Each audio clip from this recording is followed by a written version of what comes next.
Здравствуйте, ребята!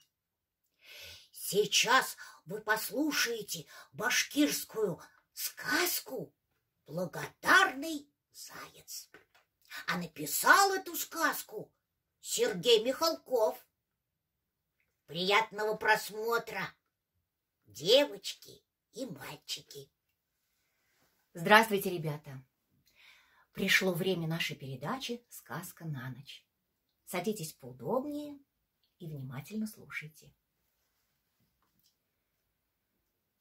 Решил отец, решила мать на праздник в дом родню позвать. Пускай сегодня на обед придут и бабушка, и дед, пускай придут сестра и брат, пускай придут и зять, и сват, и приведут с собой детей. Беги, сынок, зови гостей. Но плохо слушал Ишбулат, что Ишбулату говорят. Он пробежался по селу и полсела позвал к столу.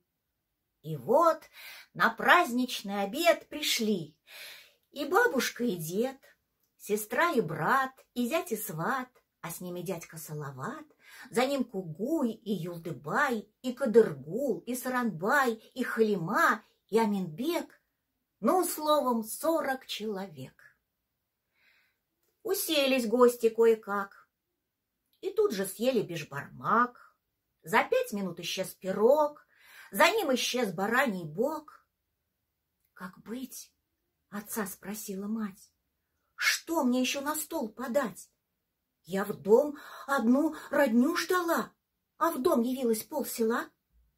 «Спроси сынка», — сказал отец, — «пусть отвечает сорванец». А сорванец и сам не рад. В лесу горюет Ишбулат. Сидит и плачет на пеньке. Вдруг зашуршало в тростнике, и вышел заяц на лужок. «Не надо плакать, мой дружок!» Но пуще плачет Ишбулат, и слезы катятся, как град. «Не плачь!» — зайчишка повторил. «Я знаю, что ты натворил.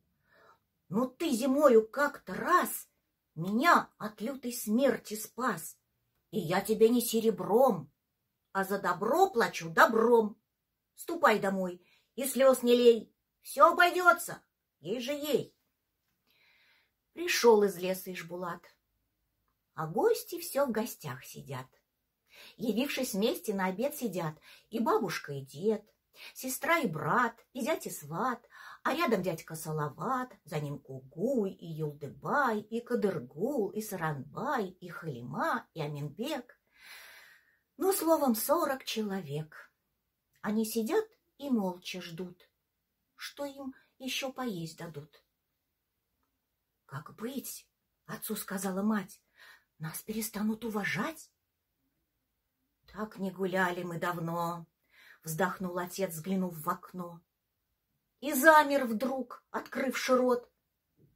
И тут увидел весь народ. Из леса к дому звери шли. Медведя в ульях мед несли. За ними следом волки шли, они баранину несли. А там еще лисицы шли, гусей и кур они несли. А там еще олени шли, и в ведрах молоко несли. И зайцы шли, и белки шли, грибы и ягоды несли.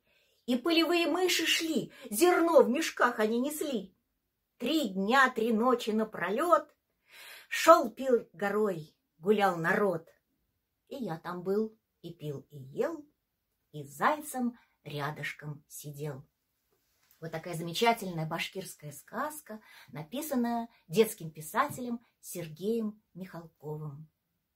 Спокойной ночи, девочки и мальчики. До новых встреч! Спокойной ночи, девочки и мальчики!